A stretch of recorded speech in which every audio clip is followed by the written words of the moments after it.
It's been nearly 25 years that I have been involved with so-called childhood diseases from the immunology side as well as pediatric neurology side. I was working at Children's Hospital in Vancouver, Canada. That's where I started my career for childhood diseases. And early on, I saw a few examples of autism mentioned in congenital rubella syndrome.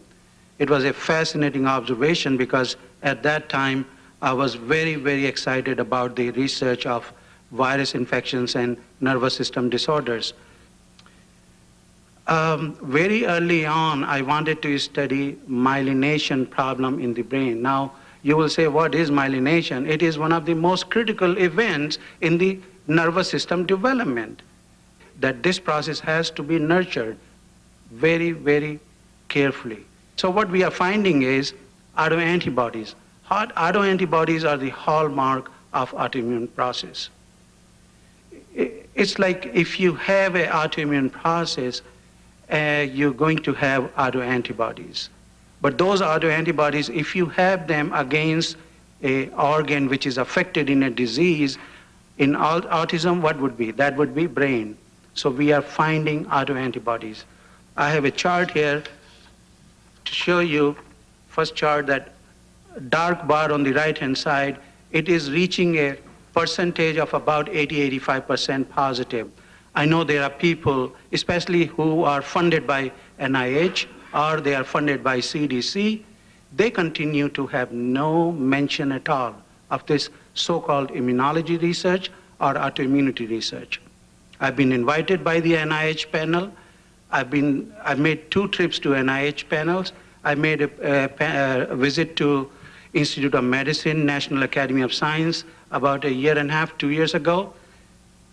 And if you hear those people who have been funded by these agencies, and when they go out and present, they don't even mention anything. NIH people prepared a document of that meeting. It was designed for updating screening and diagnostic criteria. If you read that document, there is virtually no mention of this sort of research. To me, it is horrifying, mind-boggling. I want to raise the issue that when we think about epidemiological studies, what these individuals are really looking at, all they do is they take numbers from previous old records or whatever have you. They don't even pay any attention to the fact that old-time vaccines were made based on old immunology. Today, immunology is so different, it's almost a difference of day and night. And so we need to take into the account that new research should be really evaluated by so-called expert epidemiologists. There's an organization, and I want to put this in the record, called the Autism Autoimmunity Project, and I have a letter from the president urging people to give money to it. Because this project is going to fund research that is going to show the connection between vaccines and autism and other diseases. And they proudly say they fund Dr. Wakefield and Dr. Singh. Is that true? Yeah.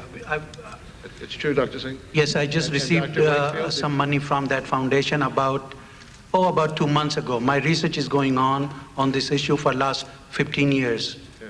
And I'm not saying there's anything I just wrong want to with make a point on that. Although this organization seems to have a particular point of view, how would you think they'd feel if your research came up with a different conclusion than what they wanted to achieve in their because they have a position they want in their research. Mr. Waxman, I'm a very honest, decent human being, unlike perhaps some other people that you might know of.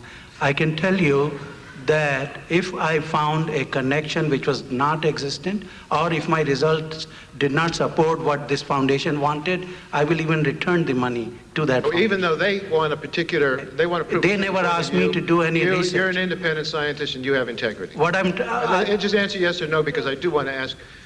Beg your pardon?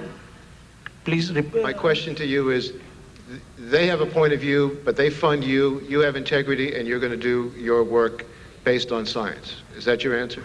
My answer is that I am getting funds from private sources because national agencies continue to decline my research grant proposals when I submit. Where else I'm going to go to get the funding? I'm trying to raise funding independently, my own, not necessarily. Have you been turned down by NIH?